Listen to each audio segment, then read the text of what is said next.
Hello, and welcome to a very special episode of Codename New to Vero 2. I'm your presenter, Shabu Are You. This particular video is actually really special and important to me.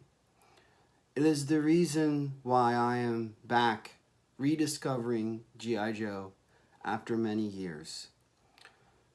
What transpired in the summer of 2015, I don't know how or what brought this, but I was sitting at my desk at work and I saw a small blurb on the corner of the page I was on stating that iconic G.I. Joe character dies. Naturally, my curiosity went into that link and I discovered and heard about the death of Snake Eyes. Unlike the death of Superman in the early 1990s, this didn't get much publicity. This didn't get much fanfare.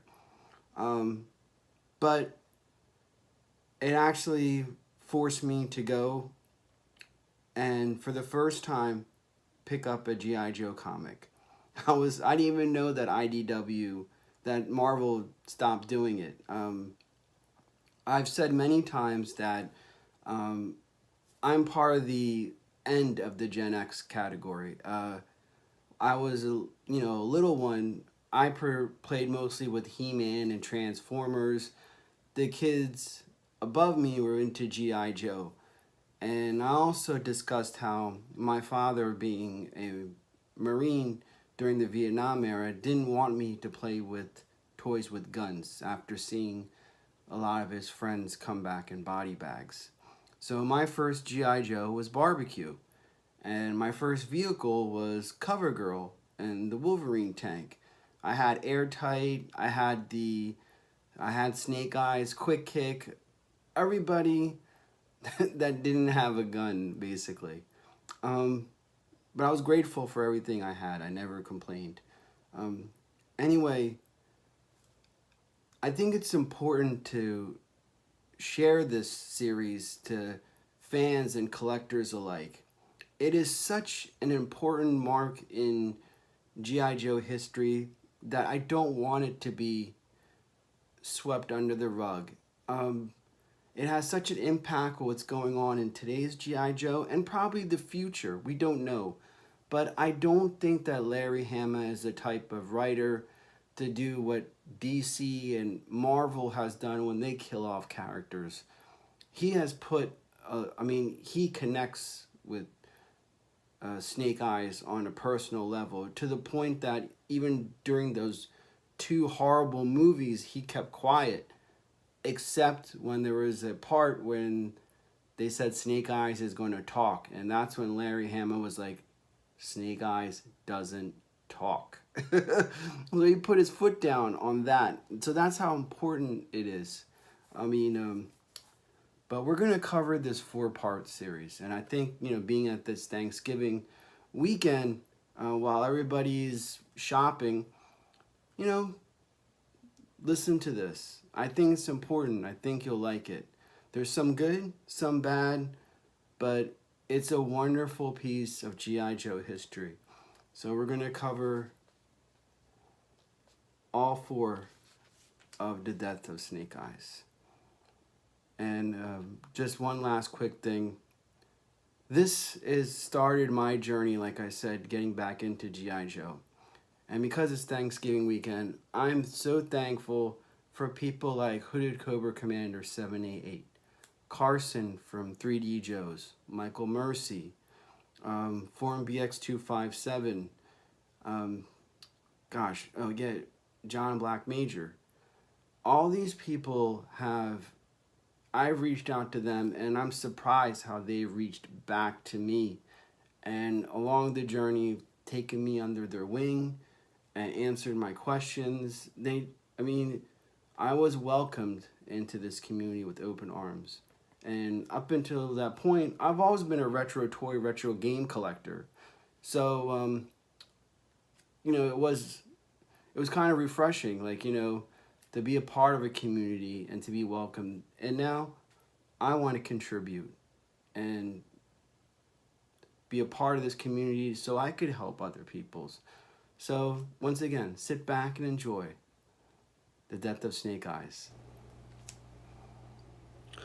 I'm going to bring everyone up to speed on where we are in G.I. Joe at this point. There are two major activities occurring at the same time. We have Professor G.I. Jane's wacky plan of using a resurrected Serpentor. Yes, you heard correct. Serpentor has been brought back from the dead, but he is in a coma-like state. The plan is to use his consciousness to control this mysterious entity that's below the pit.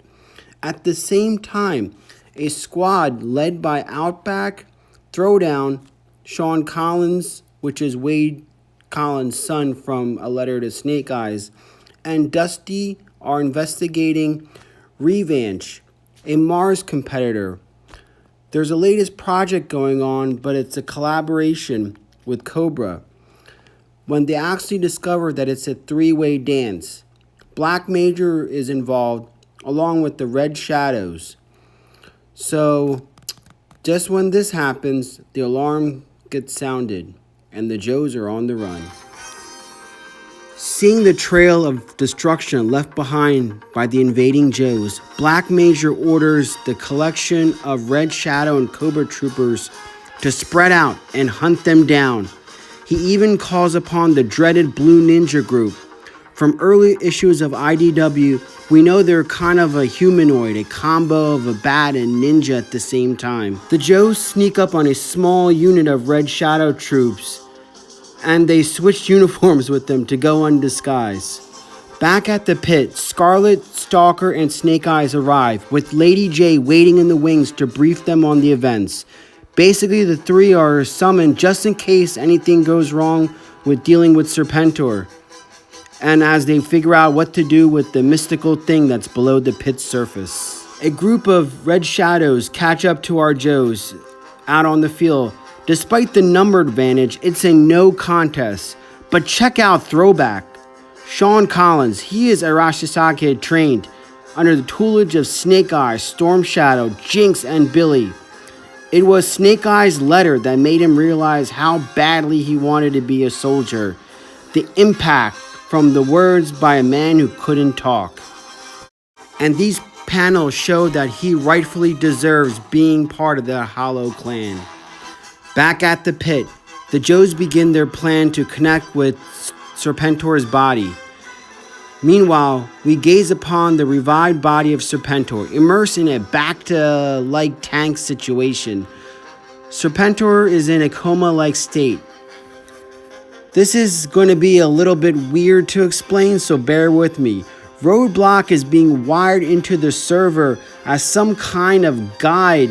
I guess he is supposed to direct Serpentor into complying with their wishes. Just then, they notice something is turning on the 3D printer and other terminals. Serpentor has awoken. Back at the complex, the Joes ditch the Red Shadow gear and switch out to Techno and Toxic Viper outfits and make their way to the gate. Bazooka and CoverGirl come storming in to extract the team by blowing up the entry into the compact. Meanwhile, the baddies are hot on their tail, so they have to make it perfect timing. I'll say it, it is so good to see some of our old classic Joes in action. It feels like we're back in the 80s. They got away, but they still have to deal with whatever Cobra has coming out to them. Back at the pit, all hell is breaking loose. Satellites are coming online. They notice that Outback team is out of that complex. They also note that the Cobra Revanche Red Shadow weapon is this giant robot, Hammer and his robots. Duke orders Scarlet, Stalker, and Snake Eyes to neutralize Serpentor if he turns on them. G.I. Jane activates the link between Serpentor and whatever is below the pit. But this triggers some kind of launch sequence. With CoverGirl and Bazooka joining them, our Joes try to figure out how to not only deal with the Black Major-led coalition, but also this giant robot that they created. Whatever launched out of the pit simply shot out so fast that no one was able to identify what it was. But the team is noticing that Roadblock is struggling in his chair, while Serpentor's vitals seem to be normally cool and steady. Something is up. Black Major activates the robot as Throwdown comes up with the plan. He takes Red Laser as hostage and asks Outback and Dusty to jump ship. GIJoe notices that whatever launched is heading back down to Earth where Dusty's group is located. Mainframe notices that the entire computer system has been hacked. Roadblock's body is being shocked as he is being begged to be removed. Now that the other Joes are safe, Throwdown orders Red Shadow to make a beeline straight for the robot. Black Major shows little into trying to help Red Shadow and indicates that the robot will destroy them. Back at the pit, it shortly dawns on them that they've been duped. Serpentor has been in control the entire time, and this was his plan from the get-go. Duke orders Snake Eyes to take him down. The thing that launched out of the pit turns out to be, guess what? Another robot. And this robot quickly destroys the joint project robot of Cobra and Red Shadow and Black Major. The showdown between Snake Eyes and Serpentor begins. Scarlet and Stalker begin falling, but quickly Stalker grabs Scarlet just in the nick of time. Snake Eyes was beginning to think, what should he do? But he realizes that Serpentor is number one objective. Serpentor laughs.